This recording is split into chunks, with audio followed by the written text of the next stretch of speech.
The air in the Sanctum Imperialis has no right to move. It has been still for 10,000 years. Even the dust lies in obedient ranks upon the marble floors, unbroken by footsteps. For no man treads near the golden throne without permission, and permission is rarer than mercy on Terra. But tonight, the dust trembles. The first to notice is not a priest or a saint, but a humble scribe, one of 1,000 assigned to transcribe the endless litany of prayers whispered into the throne's echoing vault. His name is forgotten already. His bones will be ash before dawn. Yet for a single instant, he is the first living thing in millennia to feel the pulse of God. He drops his quill. It rolls across the marble, clicking, clicking, clicking, a sound that has not been heard in that sanctified silence for centuries. And then comes another sound, a whisper of air being drawn in. We had all heard the legends. The emperor was not dead, they said, merely dreaming. He held the Imperium together by thought alone, a psychic lighthouse burning across the warp. Without him, the Astronomicon would fade, and every ship would vanish into the screaming sea of unreality. We believed it. We had to believe it. I am Historitor Militant Acastian Vale, keeper of the 9th vault of memory, servant of the Ordo Historia. My task, humble yet cursed, is to record truth as it occurs, not as the ecclesiarchy commands. And the truth that night was this: the Emperor of Mankind took a breath. No alarms sounded. No horns blared. The Adeptus Custodes did not fall to their knees or raise their blades. They merely stopped. Those golden giants, living statues who had stood guard since before my ancestors' ancestors were born, froze as if struck by the hand of time itself. Every visor turned, every spear dipped slightly, as though some instinct far older than duty commanded them to listen. A low hum began to spread through the throne. At first it seemed mechanical, a shift in the reactor coils beneath the palace, perhaps. But the tone deepened, thickened, became alive. I saw it then. The throne shuddered. Gold dust poured from the seams like falling stars. The mechanisms of life support, the tubes, the cables, the living web of technology and corpse, flexed as though they remembered muscles long forgotten. And from beneath that blinding light of 1,000 saints' candles came a single heartbeat. One, then silence, then another. They say faith sustains the emperor. But in that moment, I understood. It is fear that has kept him enthroned. The air filled with the scent of incense and burnt ozone. The Mechanicus priests nearby began to scream hymns so loud their throats tore. Their voices were ragged, desperate, hysterical, as if trying to drown out what they were witnessing.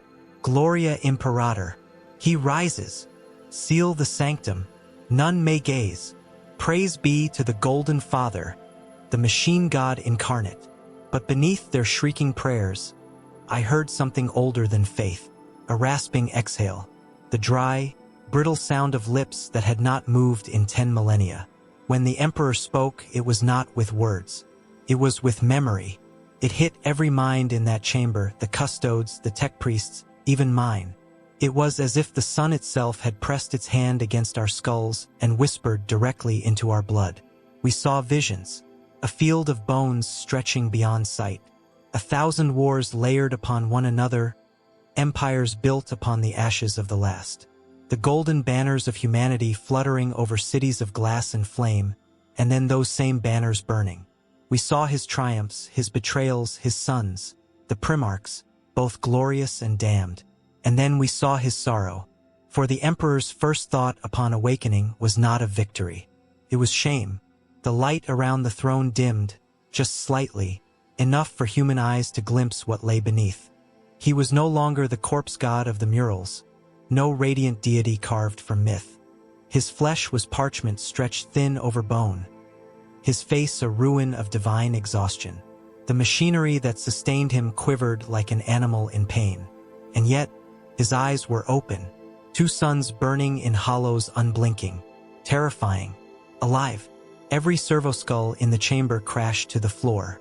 Vox units screamed static. The lights of the Astronomicon flared so violently that entire sectors later reported hallucinations of angels and fire. The warp itself rippled. And still he said nothing.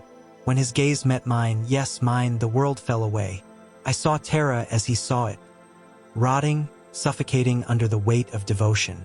Cathedrals taller than mountains, filled with starving pilgrims praying to a god who could not hear them.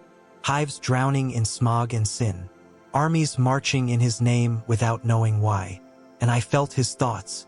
Not anger, not gratitude, only a vast, infinite weariness. He looked upon his Imperium and did not recognize it. Outside the palace, the sky changed. The sun dimmed, clouds twisted, and every astropath in the Segmentum Solar screamed until their eyes burst. They said they heard a voice echo across the Immaterium. "You built this in my name." Some wept, some killed themselves. Most simply knelt, unsure whether to praise or fear. The High Lords of Terra were the first to react. Within an hour, the palace was locked down under 10,000 layers of sanction.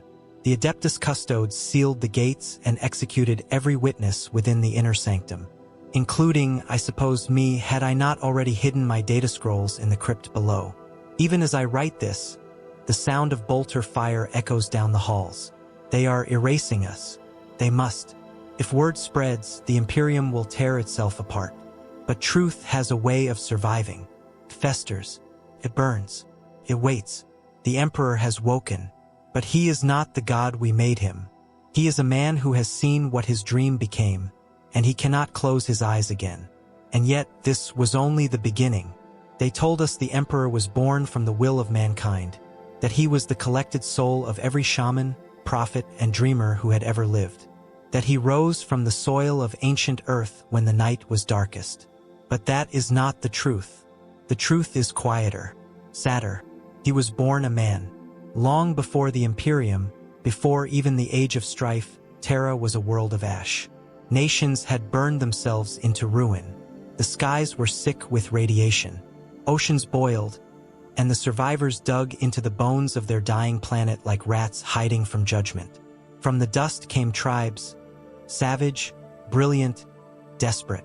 They worshipped machines they could no longer build, prayed to gods that had forgotten them. And in one nameless valley, a child was born who did not die. He watched the ages turn, saw kings rise and crumble, saw the first atom split and the last candle gutter. He never aged. He never slept. He remembered everything. And over centuries, he began to act. He was not yet the Emperor. He was only a witness tired of watching mankind suffer itself into extinction. When I close my eyes, I can still see what he saw. The memories he burned into my skull when he looked upon me in the throne room. The visions are endless, and they hurt to remember. Men killing men over fragments of code. Children born in bunkers beneath irradiated skies. Cities ruled by warlords whose names were prayers of despair. And above it all, silence. No gods, no saviors. Only the echo of what humanity had once been. That was the world he chose to save. That was the world he built his empire upon. The Unification Wars. It began with fire. The man who would become emperor walked across the wastes of Terra with a host of golden warriors at his back. Gene-wrought soldiers of impossible discipline. The Thunder Warriors. They were not like the angels of death that came later. They were crude, unstable, brutal beyond reason. But they followed him because even in those days, his presence was unbearable. Men knelt before him not in reverence, but in terror. He tore down the tyrants, crushed the techno-barbarians beneath his boot, drowned the priest-kings in their own sacred oil. He called it unity. Others called it purge. Those who survived his wars told stories of the man who could not die. They said his eyes burned like twin stars, that no bullet could pierce his flesh, that he wept for every soldier who fell, even as he ordered thousands more to die. But that, too, is only half the truth, because the Emperor did not weep for them. He wept for what they proved, that humanity could only be united through pain. He had dreamed of reason. He found only obedience. When Terra was finally his, he looked down from the palace he built upon the corpses of empires and said only, "We are ready to begin." He turned his gaze to the stars. The Great Crusade. Imagine it. 1,000 ships piercing the void, banners of gold and black fluttering in artificial winds. worlds long lost to madness and mutation seeing human faces again, though they came as conquerors, not brothers. He promised a galaxy reborn, cleansed of superstition, guided by truth and logic. No gods, no demons, only man.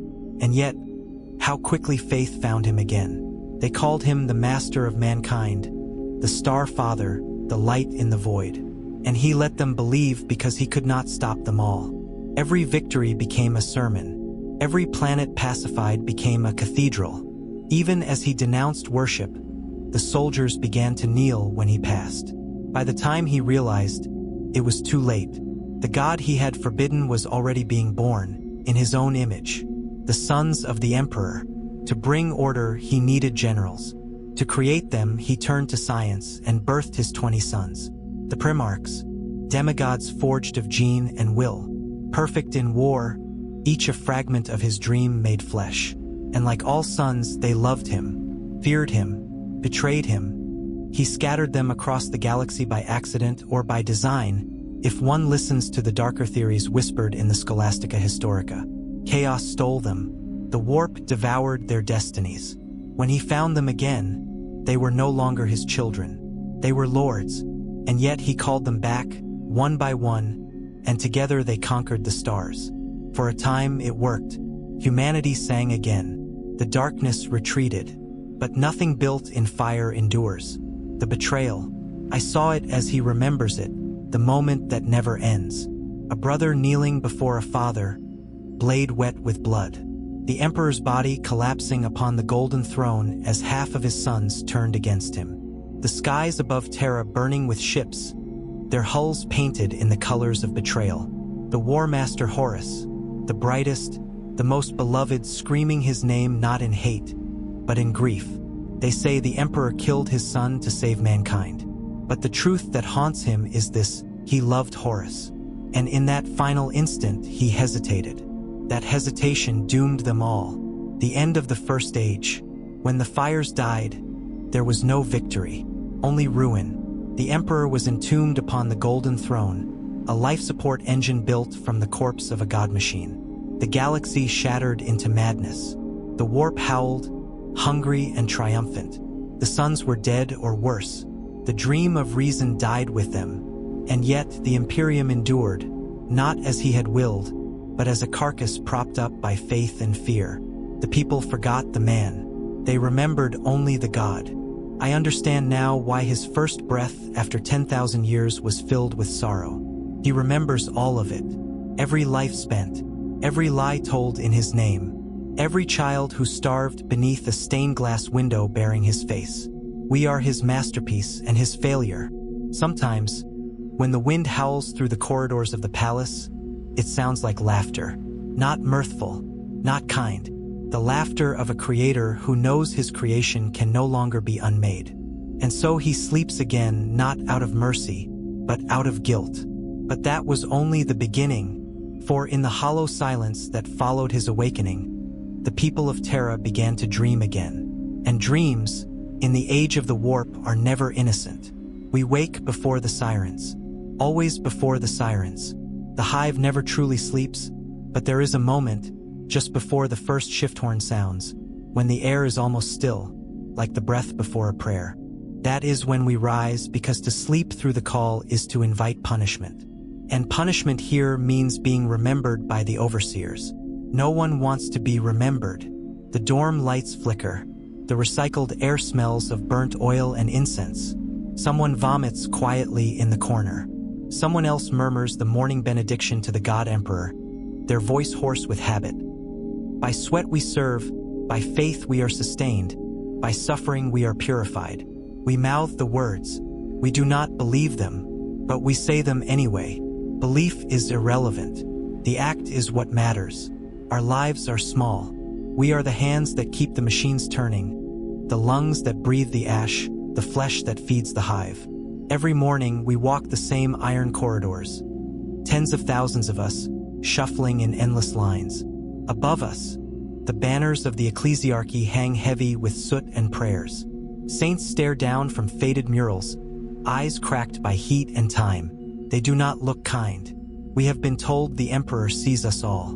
We have been told his light guides every hand, blesses every act of labor. We have been told he will protect us from the horrors beyond the stars. We whisper these things while watching our children starve. The overseers patrol the corridors with shock staves and servo cherubs. The cherubs are the worst. Once human things, infants grafted with wings of steel, their mouths full of hymns recorded centuries ago. They hover above us, singing praises in voices too sweet to be real. The overseers listen for silence. If they hear it, they assume heresy. So we keep whispering prayers, even when our throats are raw. It is not faith. It is camouflage. The shift begins. We descend into the foundries. Down there is no sky, only heat and smoke. The machines roar like beasts, their gears older than our families. We feed them metal, flesh, and time. Sometimes a worker falls into the gears. When that happens, we do not scream. We recite the rite of purity instead. Steel is eternal. Flesh is transient. The Emperor accepts the offering. The overseers nod when we say it correctly. The machine keeps turning. We keep working. At midday, the alarms sound. Not for danger, for devotion. The bells ring through every sector, summoning us to prayer. We kneel where we stand, among the sparks and fumes. A priest appears on a raised platform, wrapped in red robes and machine cables. His face is a mask of bronze, his voice amplified and hollow. He watches, he judges, he endures. We repeat the words until the sound becomes meaningless. Faith here is noise, a barrier against doubt. But sometimes, in the pause between chants, you can hear someone crying softly. No one looks, no one helps. Mercy is dangerous. Mercy is noticed. After the sermon, the priest blesses the machines with sanctified oil. He blesses us too if we are lucky. If we are unlucky, he tests our devotion. There are many tests. Some involve fire. Some involve the removal of tongues. Most involve confession. The confession never ends. We confess our thoughts, our fears, our failures. We confess even when we have done nothing wrong, especially then. It is safer to invent sin than to be accused of hiding it. When the shift ends, the hive hums with exhaustion. The air tastes of blood and metal. The workers shuffle home beneath the gaze of the statues. Titans carved in the image of angels with bolters and wings of steel. Their eyes glow faintly in the dark, powered by something deep within the walls. We do not look up at them. Looking up implies hope. We keep our eyes on the floor, on the stains that will never wash away. At night, in the dorms, we tell stories. Not of heroes, not of saints, but of rumors. We whisper that somewhere beneath the palace, beneath the mountain of gold and bone, the Emperor stirred, that his eyes opened, that he drew breath. Most call it blasphemy. Others call it salvation. We call it dangerous, because if he truly woke, if the God we built our world upon has returned, what would he see? What would he do to those who made this? The priests say his will is unknowable. We think it is obvious. If he is truly awake, he must be furious. We dream of his voice sometimes. It sounds nothing like the sermons. It sounds tired. It sounds human. And then we wake, drenched in sweat, afraid we have dreamed a heresy. When the day begins again, the sirens scream, and we rise before them. We move as one, a tide of bodies without names. We recite the prayers. We feed the machines. We bleed for the throne. And above it all, the Astronomicon burns, the light of a God too far away to save us. Still, some part of us clings to something. Not faith, not hope, just a habit. We endure because endurance is all that's left. We keep the engines of empire running because if they stop, we will be crushed beneath them. We work, we pray, we die, and tell ourselves it matters. Perhaps it does. Perhaps he still hears us. Perhaps he wishes he didn't. But that was only the surface of our suffering. Because deep beneath the hives, where the light of the Emperor does not reach, something else had begun to move. Something that remembered the sound of his heartbeat and wanted to silence it forever. The sound of the bolter fire has stopped. That means the purges above are finished. I am alive for now. I write by the light of a data candle. its flame flickering against shelves of forbidden records. Each tome here is a sin, knowledge unblessed by the ecclesiarchy, truth unfiltered by the administratum. If they find me, I will die before I can speak a word. So I will write everything. I will make the truth immortal even if I am not, because now I understand. The Emperor's greatest creation was not his legions. It was the machine that came after him. They call it the Imperium of Man, but it is no empire. It is a vast, grinding mechanism made of faith and fear. The gears are people. The oil is blood. The sound it makes is prayer. Each part believes itself essential. Each part serves the next. None can stop because stopping would reveal the truth, that it no longer serves any purpose at all. The High Lords of Terra, they rule from the spires of the palace, higher even than the clouds. Their halls are carved from marble and lit by the burning of holy oils older than the stars. Every word they speak becomes decree, every whim, a crusade. They have not seen the surface of Terra in their lifetimes. They have not smelled air that was not filtered, perfumed, or blessed. Their eyes are clouded with augmetics that see only what their servants choose to show them. And yet they believe they speak with his voice. They argue doctrine while planets starve. They decree reforms that take centuries to reach the worlds they claim to govern. Their power is ceremonial, yet absolute.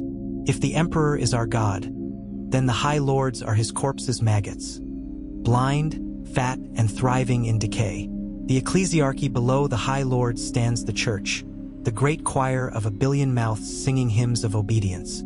They are the voice of faith, the keepers of his divinity, and they fear above all that he might speak for himself. For if he were to rise and deny his own godhood, what would they become? Merchants without a market, shepherds without a flock, liars caught in the act of praying. So they double their devotion. Every world, every hive, every street becomes a temple. Their sermons echo from orbiting shrines. Their processions choke the roads. They anoint the poor with ashes and call it mercy. They burn the heretic and call it purity. Their faith is not belief. It is control. They sell salvation one penance at a time. And the people, desperate to be seen, pay gladly. The Adeptus Mechanicus to the east wing of the palace. The red priests hum in binary prayer. They claim the machine spirit is divine, the god in the gear, and that the Emperor is its human form. It is blasphemy even by their own standards, but they whisper it anyway. Their forges never sleep. Their temples are factories. Their saints are algorithms.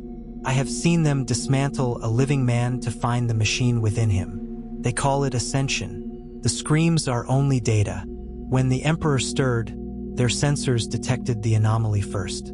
They argued for 7 hours about whether to report it. Some believed it was a sign of divine resonance. Others called it a system malfunction. In the end, they agreed to call it neither. Better to say nothing at all. They fear him too, not as a god, but as the only being who could tell them how wrong they are. The administratum imagine a tower made of paper. Now imagine it tall enough to pierce the clouds, wide enough to crush continents beneath it. That is the administratum. Every decision, every edict, every ration, every war must pass through its endless bureaucracy. Billions of scribes copy documents they do not read. Millions die in the time it takes for a single approval to travel from one desk to another. Entire worlds have perished waiting for a signature. And yet it continues generation after generation, because stopping would mean acknowledging that it is insane. The administratum exists to preserve itself. It does not rule the Imperium. It is the Imperium. To serve within it is to become less than human, a cog whose dreams are measured in ink and dust. The Inquisition, and then there are the eyes. The Inquisition. They see everything, or so they claim. They purge worlds for whispers. They execute saints for thinking too freely. They are the keepers of fear, the guardians of paranoia. To them, truth is a contagion. Doubt is heresy. Compassion is weakness. They do not serve the Emperor. They serve his silence. It is said that when the Emperor stirred, the Inquisition killed 10,000 witnesses before the custodes could even react. Not to protect him, to protect the lie. Because if the truth escaped, If word spread that he lived, but was not divine, the Imperium would collapse under the weight of its own faith. And so, the machine grinds on. The gears turn. The oil runs thick. Each branch of the Imperium feeds on the other. The Church preaches obedience. The Administratum enforces it. The Inquisition ensures it. The Mechanicus sanctifies it. The High Lords pretend it all has meaning. They are not evil. They are necessary. That is the tragedy. Sometimes, in my cell, I hear the palace engines rumble. A low, pulsing hum that travels through the stone like a heartbeat. The Emperor's heartbeat. Or perhaps the machine's. I cannot tell the difference anymore. I wonder if he can hear them, his servants, his children, his keepers. I wonder if he understands that the machinery he built to preserve humanity has become the cage of its soul. I wonder if he regrets not dying when he had the chance. Above, the priests chant their endless litanies. The Emperor protects, but from what? From the galaxy? From the warp? Or from us? The machine runs on ritual now. Every word has been repeated so long it has lost meaning. Every symbol, polished so often, has worn through. Even the air smells recycled, faith distilled from the corpses of the faithful. We think it eternal, but I can feel it breaking. The gears are slipping. The hum is changing pitch. Something vast is moving beneath Terra again. But that was only the beginning. For when the machine begins to fail, those who depend upon it will do anything to keep it running, even if it means feeding it with the last thing they have left, each other. The first thing you notice about the Imperium is that everything is designed to inspire terror. The second thing is that most of it is absurd. The bolter is the perfect weapon, a hymn of destruction in a single shell. It spits death at a pace meant to remind men how fragile they are, how fleeting flesh is beneath the Emperor's gaze. I have watched a squad of guardsmen fire upon a single heretic for minutes, each round tearing limbs from his body, each scream a symphony. And yet, when the ritual is done, the officers note how tidily aligned the corpses lie. Order preserved, even in chaos. The lost guns of the rank and file are almost laughable. Crude, underpowered, barely able to pierce the armor of even the weakest Xenos. And yet they march with them as if carrying sacred relics. They call them instruments of faith. I call them paperweights with a government-issued blessing. Even the weapons of the Mechanicus carry irony. Servo blades that hum like saints, hammers that are consecrated before striking, plasma cutters that are as likely to ignite the priest's robes as the heretic beneath them. The Mechanicus calls these tools holy. We call them dangerous toys. Then there is the Emperor's iconography, omnipresent, unavoidable. Every banner, every mural, every seal depicts a god who cannot intervene yet demands worship. The double-headed Aquila, wings spread across every battlefield, every bureaucratic document, every child's forehead stamp, a symbol of unity, a symbol of death, a symbol that reminds us how small we are. Some say the symbols are protective. Others whisper they are warnings to the faithful and to the guilty alike. Rituals are weapons, too. The sign of the Aquila, the litanies chanted in unison, the processions of blood-stained saints. All of it creates obedience without a bolt being fired. Faith becomes a blade sharper than any power sword, slicing away hesitation, loyalty, and thought. Even the Emperor's name is a weapon, compels men to fight, to die, to betray.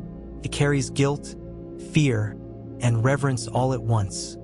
And yet, he is silent. Some tools are simpler, more grotesque.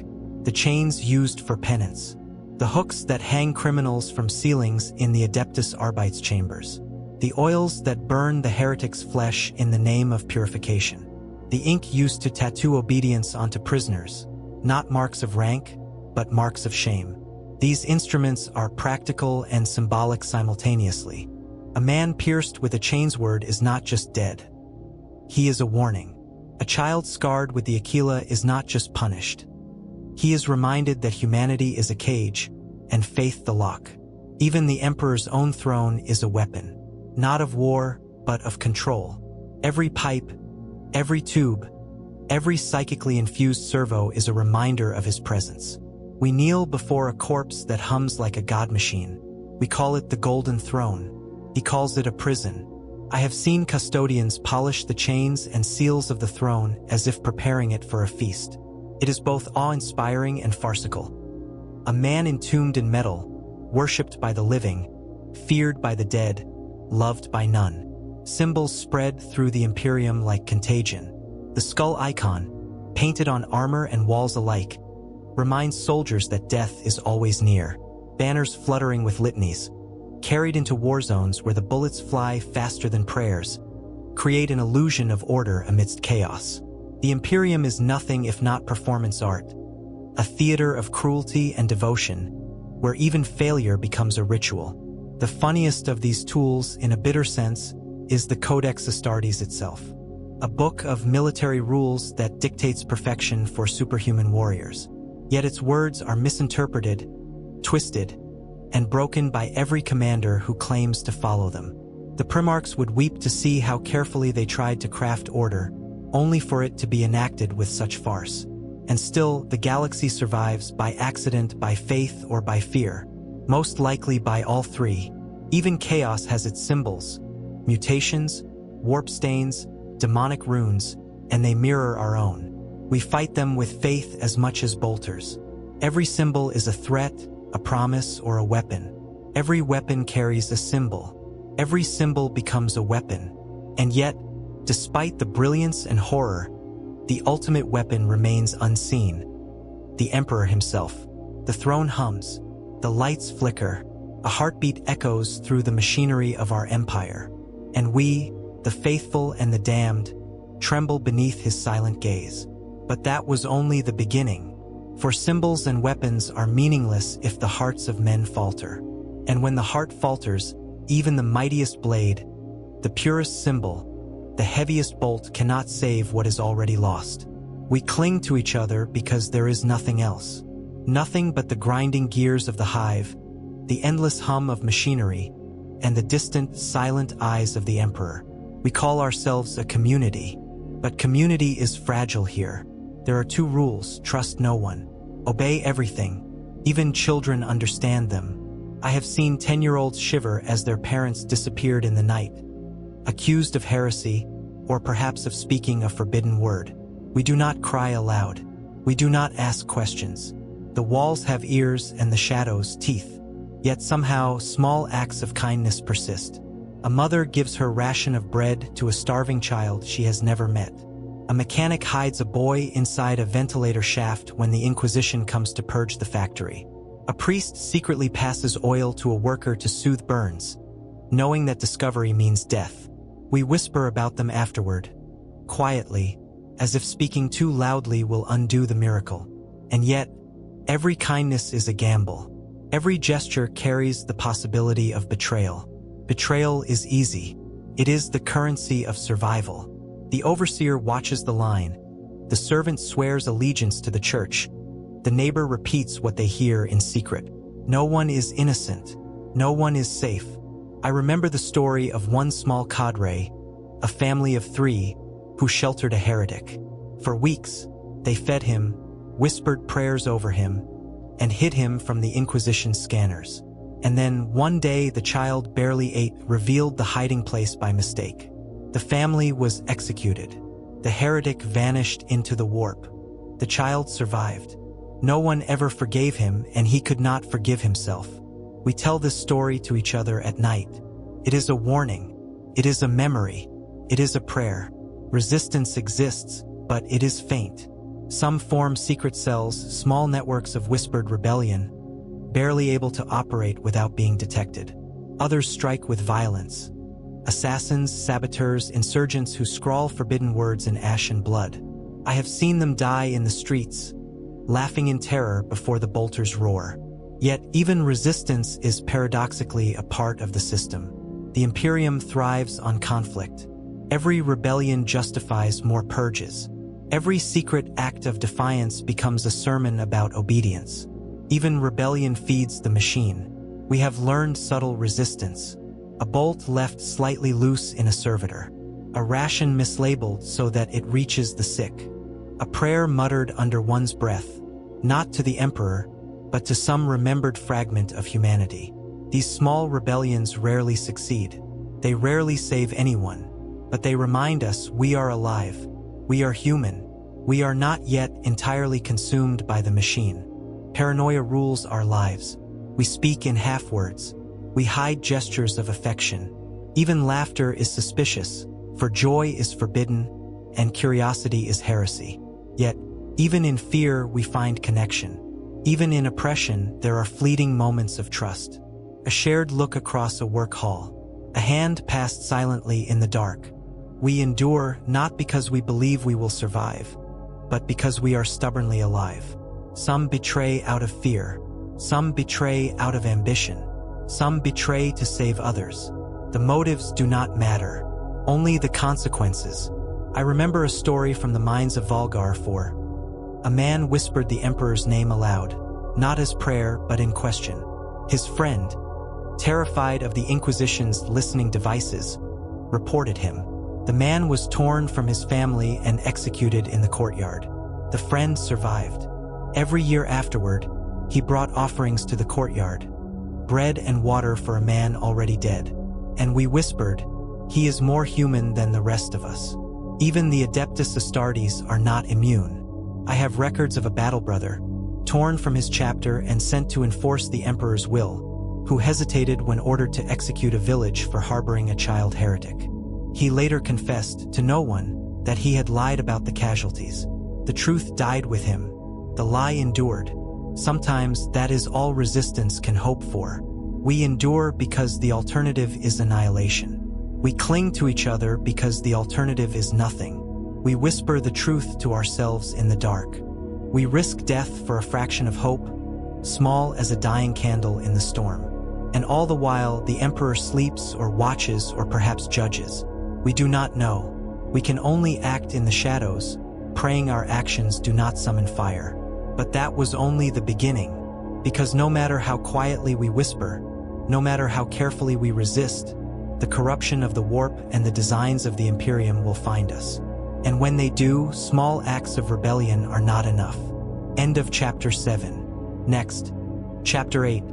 Chaos and warp influence. We descend now into corruption, mutation, and the insidious ways the warp reaches into every heart, every body, every mind, to show how the Imperium's people and soldiers face horrors far worse than oppression. We used to think the warp was out there, distant, beyond the void, something to be feared but not touched. We were wrong. It is inside everything now, in the machines that whisper, in the prayers we chant, in the silence between heartbeats. When the Emperor stirred upon his throne, when his first pulse rippled through the veins of Terra, the veil between worlds grew thin. It was not a grand tearing, not at first. It was a softness, like fabric dampened by unseen moisture. And then, things began to slip through. The first signs were subtle. Shadows that lingered a fraction longer than they should. Mirrors that reflected movements no one had made. Priests hearing their own words echoed by unseen voices. We called them echo blessings. The ecclesiarchy smiled, said it was the Emperor speaking back to us. We nodded. We prayed harder. We did not want to admit what we truly knew. That faith and madness often share the same voice. Then the changes began. Workers in the hive found their hands fusing to the metal of their tools, their flesh threading into machine parts. Children whispered in unknown tongues during sleep. A sergeant in the Astra Militarum began weeping blood every dawn, saying the Emperor had spoken to him through his veins. The Mechanicus called these sacred synchronizations. The priests called them divine visitations. We called them what they were: the warp learning how to smile. At first, the mutations were hidden. Fingers wrapped in bandages, extra eyes covered by cloth. But suppression only breeds rot. By the time the Inquisition arrived, the corruption had already grown roots through entire sectors. They came in black ships. They came with holy fire. They burned the faithful alongside the heretics. And still, the whispers did not stop. You can't burn sound. You can only teach it to scream. Some embraced it. There were those who said the warp was not a curse but a gift, that the Emperor's awakening was breaking the walls between the divine and mortal. They painted runes on their flesh. They chanted in the streets. They vanished soon after, sometimes in bursts of light, sometimes as puddles of liquefied bone. No one cleans the remains of heretics. They are left as warnings. The crows have learned to sing hymns. Others tried to fight it. The sisters of battle recited prayers until their throats bled, binding their souls with fire. Astartes' chaplains had their armor sealed with molten wax, as if physical barriers could hold back thought. The custodes sealed the sanctum doors for 7 days, purifying with psychic flame. Changed nothing. Warp corruption doesn't enter from outside. It seeps through memory, regret, and longing. Thrives where love once lived. I remember one story, a miner named Salas Ven. He was a loyal man. He prayed every morning, fed his family, and recited the emperor's oath even as his lungs filled with dust. One night, his wife fell ill. He prayed harder. He begged the emperor to save her, and something answered, healed her for 3 days. Then her skin turned translucent. Her eyes became mirrors. When she breathed, the air smelled of copper and roses. On the 4th day, she asked her husband why he was wearing her brother's face. He hadn't seen his brother in years. They found Salas 2 days later, whispering prayers into a pile of pink ash. They executed him anyway, just to be sure. Faith itself began to warp. The preachers in the lower hives started altering their sermons, their words bending without their consent. They spoke of the emperor not as a god, but as a wound that never heals. Crowds wept. Crowds rioted. The ecclesiarchy burned entire city blocks to erase the heresy. But the ashes whispered when the wind blew through them. By the 3rd month of the emperor's awakening, even the most pious planets were infested with the strange. Machines bled oil that smelt of incense. Servitors laughed during the night shift. Saint statues wept tears of mercury. And always, the same hum under everything, low, persistent, like the pulse of a buried heart. We thought it was the golden throne. Now we are not so sure. The warp does not simply corrupt, it reflects. It shows us what we are. When the emperor breathed again, it was not just his divinity that returned, but his pain, magnified across humanity like light through a crystal. Every wound we ever inflicted in his name became a door. Every prayer became an invitation. And through those doors they came. The demons were not all claws and teeth. Some appeared as loved ones long dead, reaching out with kindness. Some whispered secrets of impossible beauty, of freedom, of peace. And some took the shape of the emperor himself, radiant, benevolent, false. We learned that hope is the sharpest knife, that faith can be turned against its maker, that the warp is not chaos. It is truth, too honest for mortals to bear. Now, there are entire sectors sealed by the Inquisition. No astropathic signals escape. No light returns.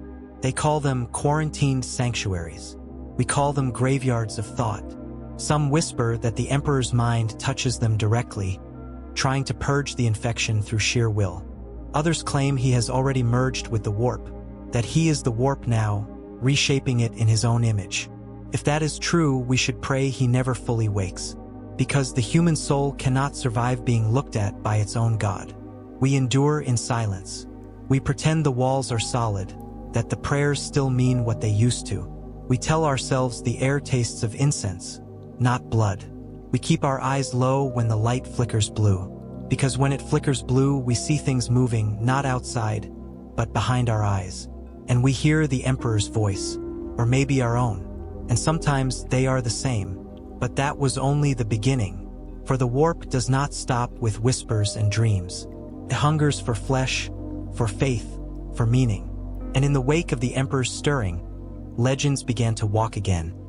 Heroes, traitors, saints, and monsters, each carrying the truth of what humanity has become. There are names we whisper even when it is forbidden. Names carried through the dust and smoke, too heavy to forget, too dangerous to say aloud. They are not saints in the way the ecclesiarchy would wish. They are not monsters in the way the Inquisition insists. They are stories, and stories are the last form of truth we have left. I write them here because I have seen what silence does. When you bury memory deep enough, it mutates. Better, perhaps, to let these legends breathe, if only for a moment. The soldier who forgot to die, they say he was a guardsman from the 223rd Verven line. No one remembers his name. That was burned from the records long ago. What remains is the story. During the siege of Tancred Reach, his unit was ordered to hold a gate that no longer existed. The enemy had already shelled it to rubble. Still, the command came through, hold the line. And so he did. When the others fled, he stayed. He dragged the corpses of his comrades into a wall of flesh and bone, propping lasguns between their limbs. He fought until his weapon ran dry, then used the rifle as a club. When the sun rose, the gate was gone. The enemies were gone, and he was still there, standing guard over nothing. The Medici who found him said he was catatonic, whispering a single phrase. The Emperor said stand. They tried to evacuate him. He refused. They tried to sedate him. He fought them off. Finally, they left him there, a lone sentinel in the ruin. Months later, an inquisitorial team reported seeing a man still standing at the gate. His body had decayed to bone, but his armor gleamed as if polished by invisible hands. And beneath his skull, something pulsed, a faint light, like a heartbeat. We tell this story not to inspire courage, but to remind ourselves, obedience does not end with death. Sometimes it only begins there. 2. The heretic who prayed for the emperor, her name was Sister Miriam of the Order of the Gilded Flame. At least, that is what she called herself before the warp took her voice. She had seen too much. The purges, the executions, the endless cleansing of cities until nothing living remained but the smell of sanctified smoke. And one night, as she knelt before the altar, she asked the emperor a question no one should ever ask. If this is your mercy, what is your wrath? The words echoed, and something answered.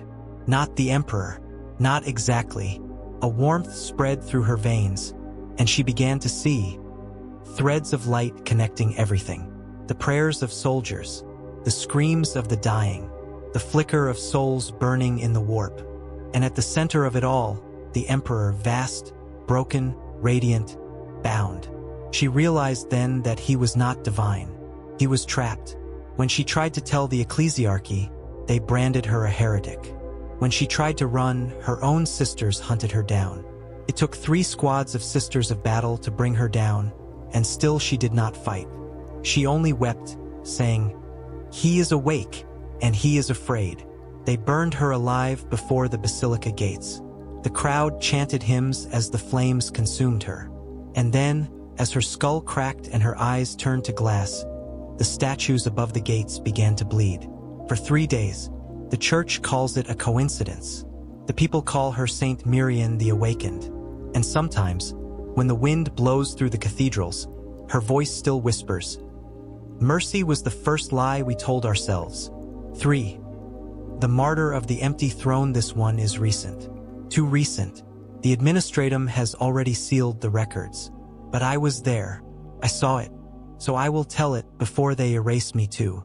When the emperor's heartbeat first thundered through the palace, that impossible sound that shook the marble and bent the air, one man fell to his knees. His name was Valancourt, custodian of the throne, guardian of the gate to the Sanctum Imperialis. He had watched the emperor's husk for centuries. He had never once looked away. When the pulse came, he smiled. And then he cried. He said, "He is calling me." We thought he meant metaphorically. He did not. Before anyone could stop him, he walked into the chamber of the golden throne, a place forbidden even to his kind. The air shimmered around him, golden and red, alive and rotting at once. He ascended the steps. He reached out to the emperor's hand, and the throne reacted. The cables writhed. The psychic field screamed. Lightning poured from the emperor's flesh, or what remains of it, and struck Valen square in the chest. For a heartbeat, he burned like a sun, and then he vanished. The next day, the throne stopped humming. For 7 hours, there was silence. The astropaths screamed that they could no longer hear the Astronomicon. For 7 hours, humanity was blind. When the light returned, Valen's armor was found kneeling before the throne. Empty. Inside the breastplate, one drop of molten gold. The ecclesiarchy called it a miracle. The Inquisition called it a malfunction. We called it a warning, for in those 7 hours of darkness, people dreamed. All of them, every man, woman, and child across Terra, the same dream. A single image burned into our minds, the Emperor standing, and the stars going out one by one. They say history is written by the victors. But in the Imperium, victory and survival are not the same thing. We remember what they try to forget. We whisper these names because forgetting them would make us less human. And the Emperor, in his infinite silence, has already taken so much of that from us. But that was only the beginning, because legends are not the past. They are warnings written in flesh, prayers carved into history's scars. And now, as the Emperor stirs, those stories may no longer stay dead. It is quiet now, or perhaps we have simply grown deaf. The machines still breathe, the cathedrals still hum, and the air still tastes of oil and prayer. But beneath it all, there is a stillness so vast that even the warp seems to hesitate. Perhaps this is what peace feels like in the Imperium of Man.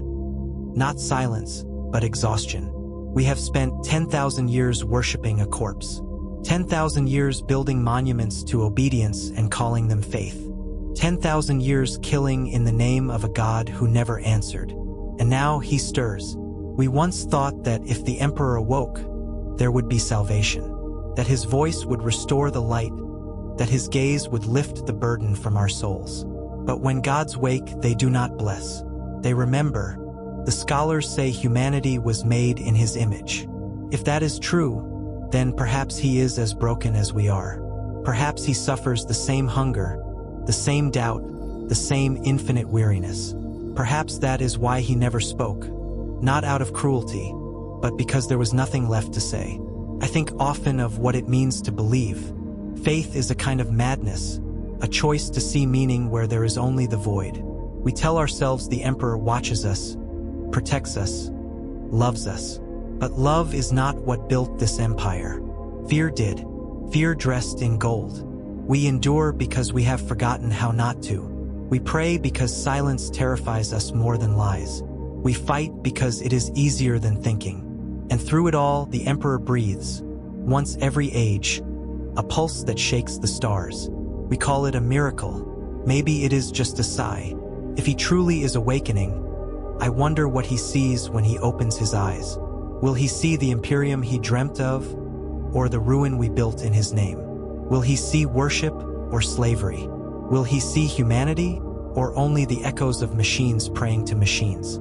Sometimes I think of Sister Miriam's last words. He is awake, and he is afraid.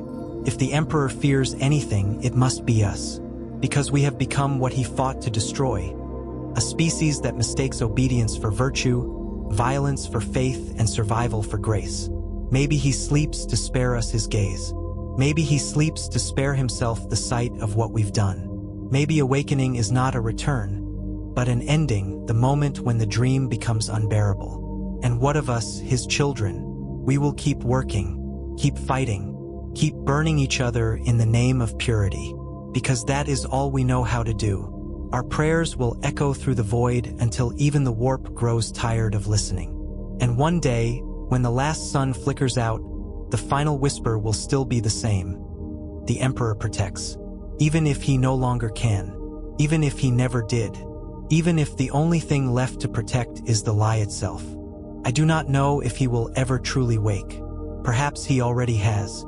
Perhaps this endless machine, this galaxy of devotion and decay, is his awakening. Perhaps the Imperium itself is his dream, and we are the thoughts that keep him from dying. So, then let us dream well. Let us at least make our cruelty beautiful. Let us give our despair the dignity of poetry. Let us endure until we cannot. And if he should open his eyes and look upon us, I hope he will understand that we did not mean to fail him. We only did what he taught us, to survive.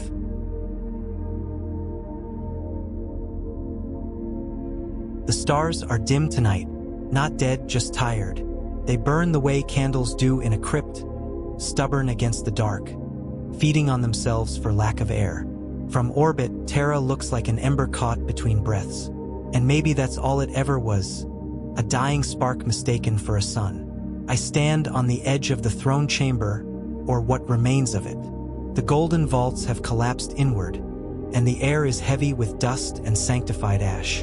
Once, this place was alive with prayer, billions of voices whispering the same words until the sound became a storm. Now it's quiet, except for the slow grind of ancient machinery.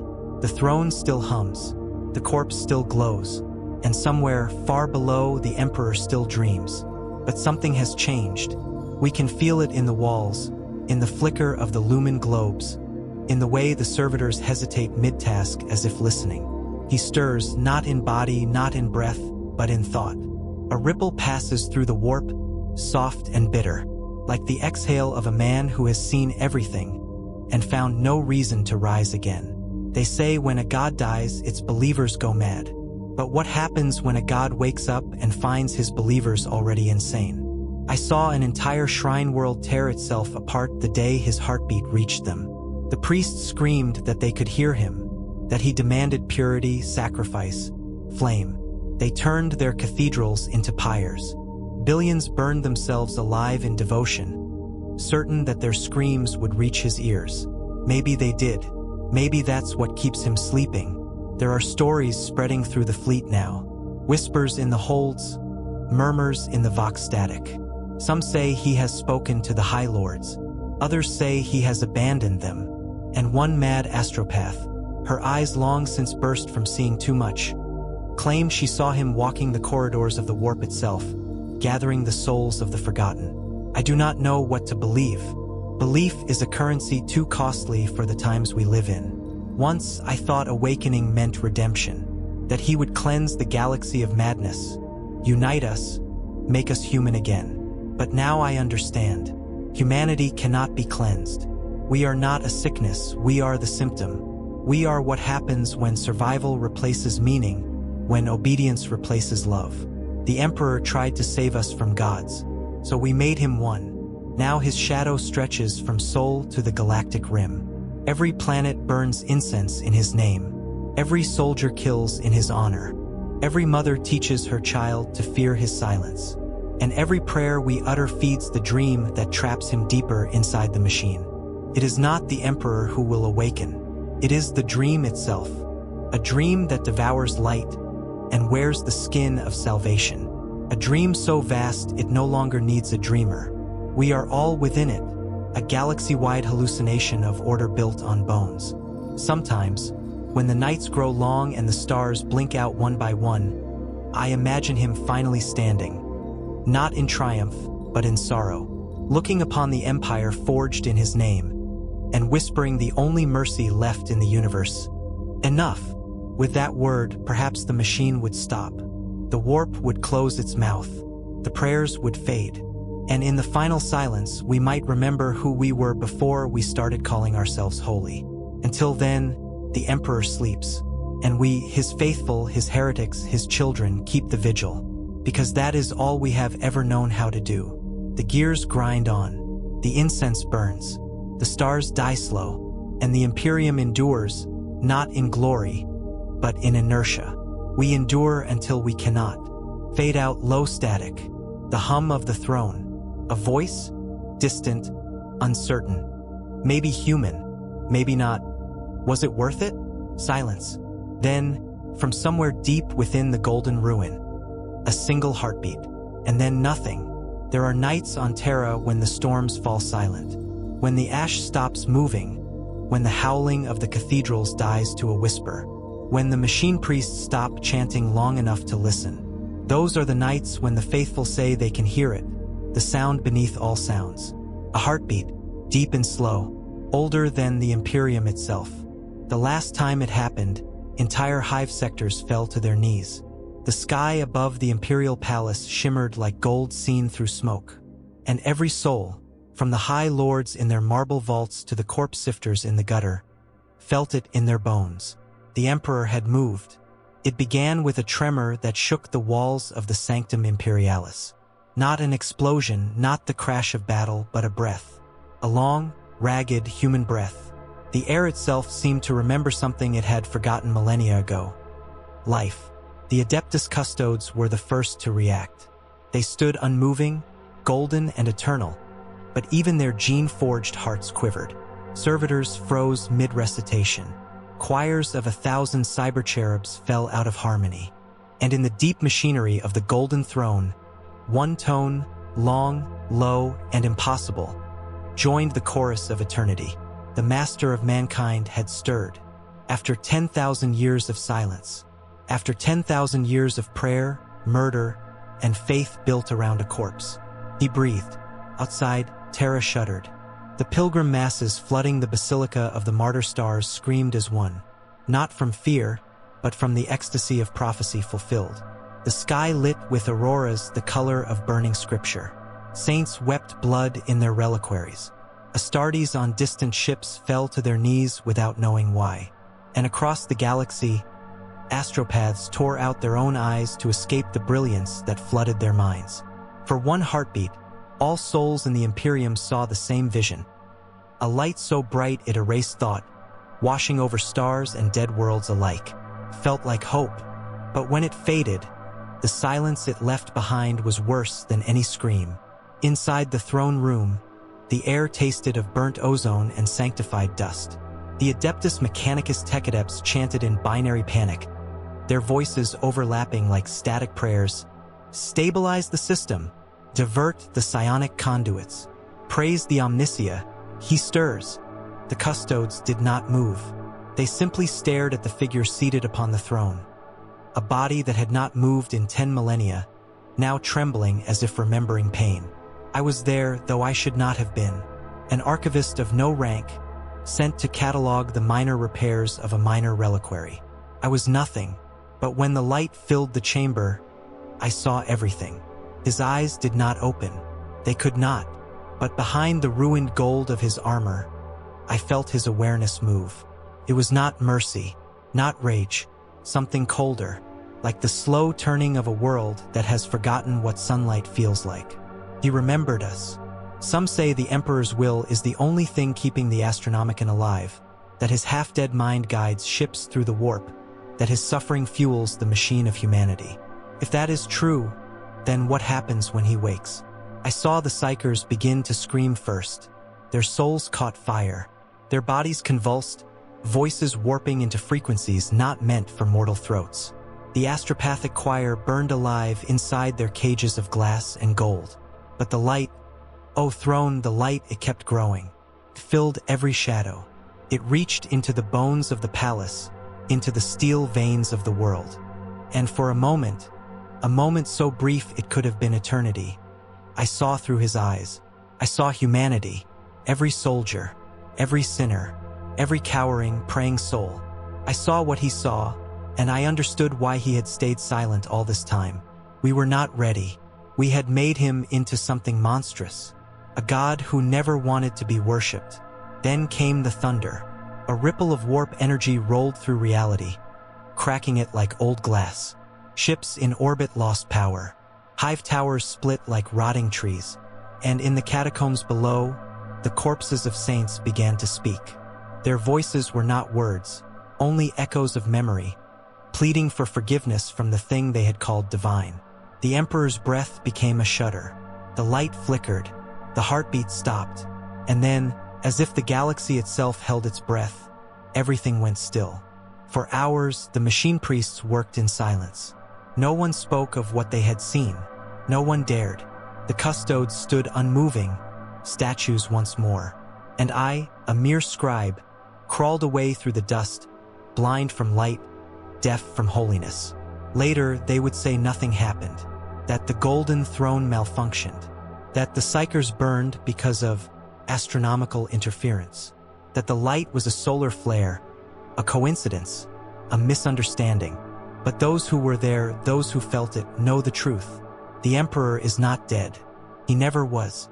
He is dreaming, and sometimes, when the dream grows restless, it bleeds into the waking world. The priests call it a miracle, call it a warning, because when he truly wakes, when that dream finally ends, the Imperium will end with it. But that was only the beginning. There was a time before the ash, before the sky turned the color of rust, before faith became a currency heavier than blood. Back when the emperor walked among men, not as a god, but as something far worse, a man who remembered everything. The Mechanicus call that age myth. The ecclesiarchy calls it sacred. The rest of us, those who have seen what his silence has cost, call it the beginning of the longest mistake in human history. The man who remembered humanity, they say he was born on Terra, long before Terra had a name. A child of every tribe, every war, every whisper of what would become mankind. He watched civilizations rise and die beneath the same poisoned sun. He buried kings and beggars alike, never aging, never dying, a witness to the futility of human ambition. When the warp storms came, he survived. When gods rose and fell, he endured. When language itself changed 100 times over, he adapted. He was the sum of our will to persist, the mirror of our endless, terrible endurance. And when the age of strife tore reality apart, when humanity turned on itself and the stars burned with civil war, he decided to act. He would save us. He would build something perfect. He would make us one. That was his first sin. The unification wars, the old Earth was already a graveyard by then. The oceans had boiled away. The continents had become battlegrounds of tribes ruled by petty warlords, each convinced they were kings of creation. Thunder rolled across poisoned skies as men killed each other for scraps of machine relics they no longer understood. From the irradiated wastes, a golden figure rose, no army at first, only purpose. He carried no banner, no god's name, just a weapon forged from knowledge older than empires, and a vision of mankind's unity. He conquered in silence. He offered peace first, then extinction. Those who accepted were remade in his image. Those who resisted became lessons written in ash. The Thunder Warriors came next, brutal, engineered monsters born not for glory but efficiency. They crushed the old empires beneath their iron boots. It is said when the Thunder Warriors marched, the ground itself screamed. And when they were no longer needed, he had them all executed. Perfection demanded it. We called it unification, but it was the first extermination under the name of salvation.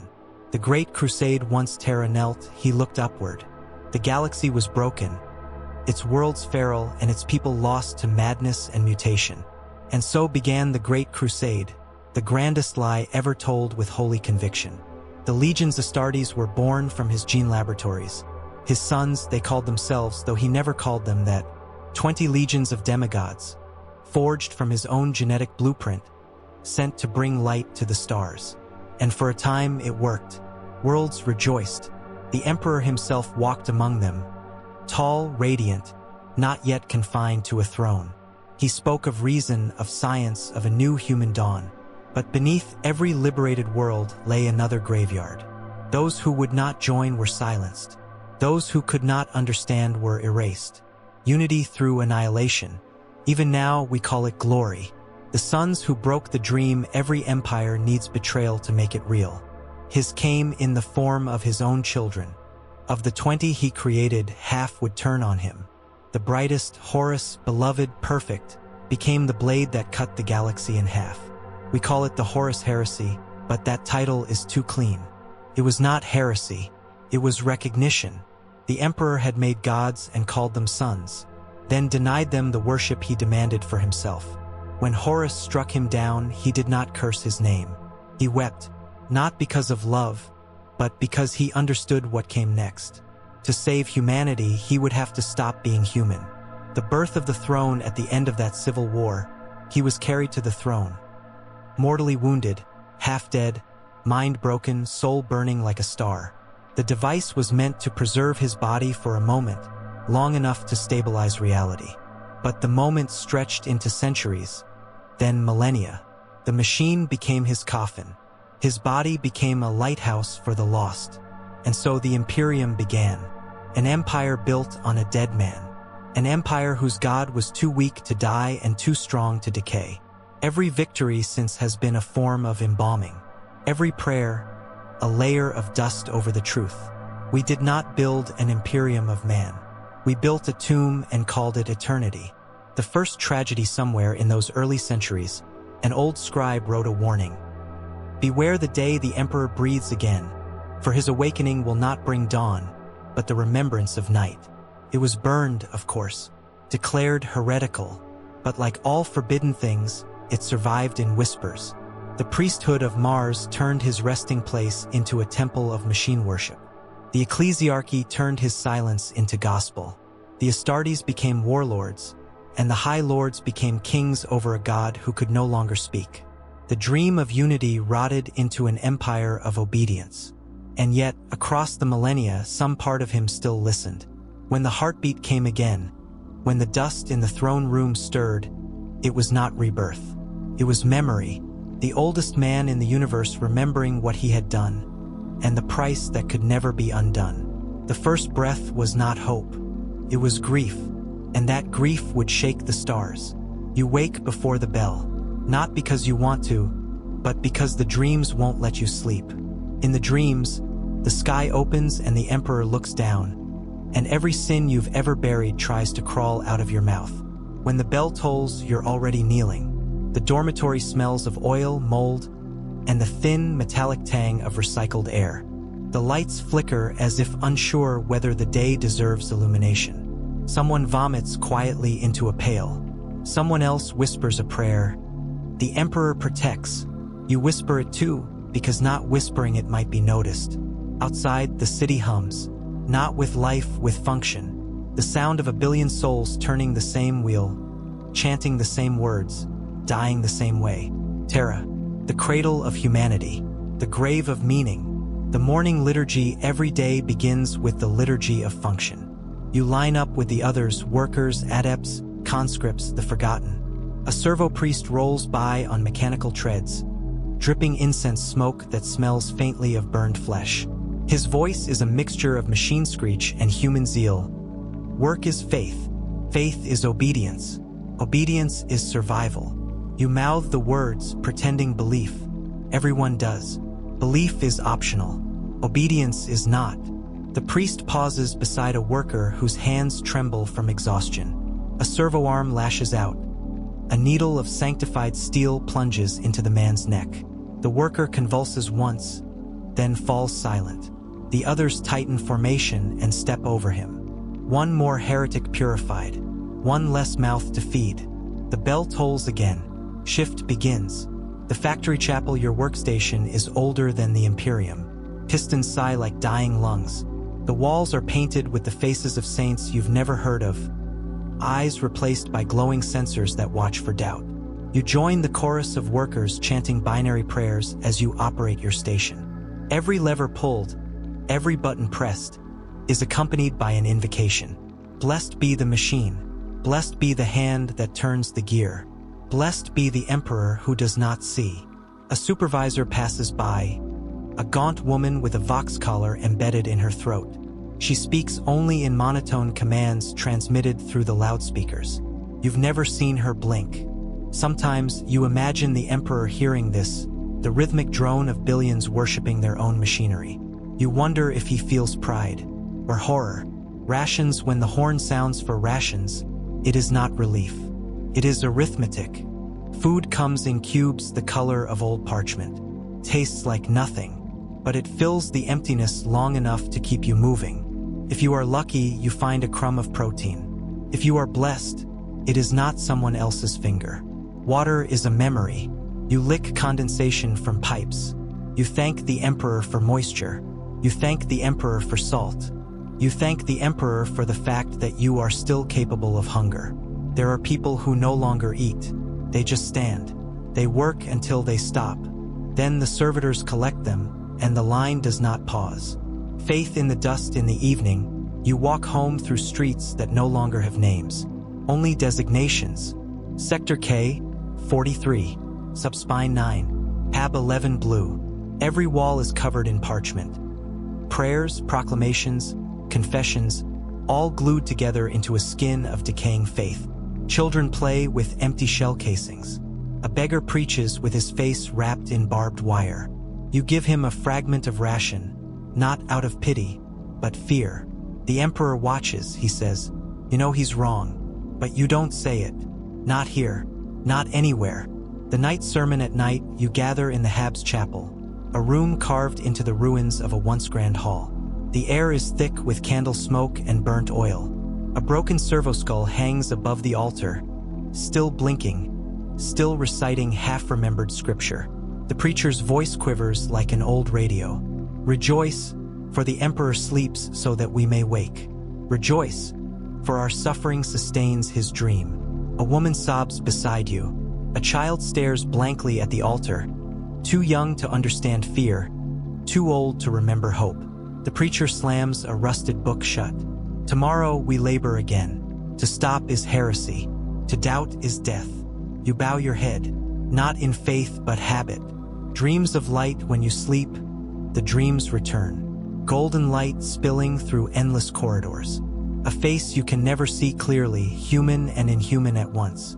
A voice that says your name as if it has said it 1,000,000 times before.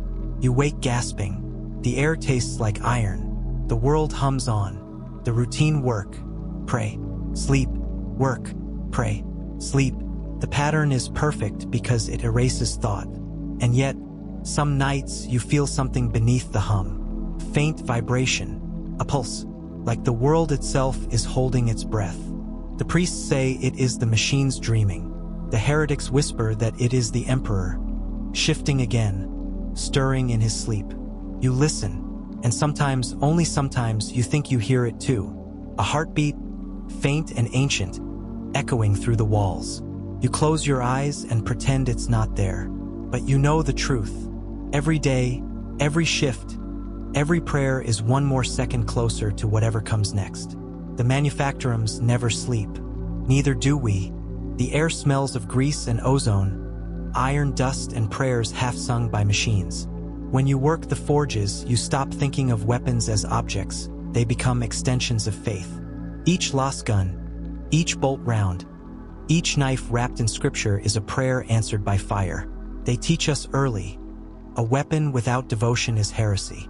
A warrior without faith is meat. And so, everything, from the smallest stub pistol to the great God engines that stride across worlds, must first be sanctified. The blessing of the barrel, the ceremony begins before dawn. Rows of soldiers kneel in the forge basilica, their weapons disassembled in front of them. Servo-cherubs flutter overhead, whispering fragments of binary liturgy. The forge priest walks the line, dragging the teeth of a cog across each barrel, muttering blessings older than speech itself. By the machine's breath and the emperor's will, may your hand never tremble. When the priest reaches you, you bow your head as he pours sanctified oil, rancid, smoking, onto your palms. The scent burns into your skin. The pain means purity, or so they say. A child once asked why we bless the gun instead of the hand that holds it. They found him later, nailed to the wall beside a banner that read, "Do not question the tools of salvation." The lost gun. Faith's honest flame, the lost gun is the weapon of the faithful. Uninspired, unchanging, eternal. A beam of pure light that sears the flesh and cauterizes the sin. They say the machine spirit within each one remembers its kills, that every time it fires, it grows holier. You can tell a veteran's weapon by its scars, its softened edges, the way it hums in your hands as if whispering, "We have burned together before." The newer ones are colder. You have to talk to them, they say, murmur a litany, stroke the grip, promise obedience. Those who don't often find the trigger, refusing to pull. The priests call that divine justice. The soldiers call it bad maintenance. The chains word, the gospel of teeth, when it roars, you feel it in your bones. A hymn of steel and blood. They say it was inspired by ancient tools used to carve through stone. Now it carves through heresy. Before battle, acolytes paint its edges with sacred oil mixed with human tallow. The smell of burning flesh mingles with incense as the blade starts to spin. Mercy is the privilege of the strong, says the sergeant. And we are not strong. Once, a trooper laughed mid-charge. He said the sound of his chains word was like laughter, wild and free. When the commissar heard him, the trooper's head was nailed to the wall. The weapon kept laughing for hours. Bolters. The emperor's voice bolters do not speak. They proclaim. Each round is a tiny world-ending sermon. a mass-reactive shell that explodes in the name of the Golden Throne. When a bolter fires, the sound shakes your teeth loose. The priests say it is the echo of the Emperor's own heart beating through time. The Astartes, those mythical demigods we've never seen, call it communion. To us, it's thunder. It's judgment. It's the sound of someone else dying far enough away that you can still sleep that night. Knives, bayonets, and other holy things. Knives are personal. A man's knife carries his soul. When one dies, his knife is melted and poured into a communal mold, reborn into something else. A shell casing, a buckle, a chalice. You might be drinking from someone's death one day and never know it. That's how faith works here, recycled, redistributed, reimagined. Bayonets bear inscriptions, prayers etched so deep they cut the wielder's palms. Blood sanctifies the handle. The wound means the Emperor has accepted your offering. No one uses cloth bandages anymore, not when skin can become scripture. Tools of the common faith outside battle, even tools become weapons of survival. The servitor's wrench, the scribe's pen, the miner's drill, all potential extensions of divine wrath. A man once killed a thief with a lit incense burner. He said the Emperor guided his hand. The priests canonized the act as a miracle of smoke. Even the humble spade is revered. It digs trenches and graves alike. They say the dirt doesn't care what side you're on. It swallows all with equal hunger. That's the closest thing to fairness we have left. Banners and sigils. Every regiment carries a banner. Blood-stained, faded, holy. It's not cloth anymore. It's skin. Sometimes human, sometimes not. Stretched and painted with the sigil of the Emperor's gaze. The banners never die. When a regiment is wiped out, the banner is returned to the nearest shrine and burned into ash. The ash is mixed into the next banner's paint.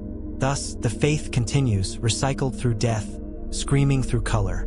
When you march beneath one, you feel a weight pressing against your shoulders. Not pride, memory, icons and charms. Everyone wears something. A tooth, a bullet casing, a scrap of parchment inked with the same prayer repeated 10,000 times. You sleep with it pressed against your chest. You wake to find the edges have cut you again. You bleed a little more devotion every day.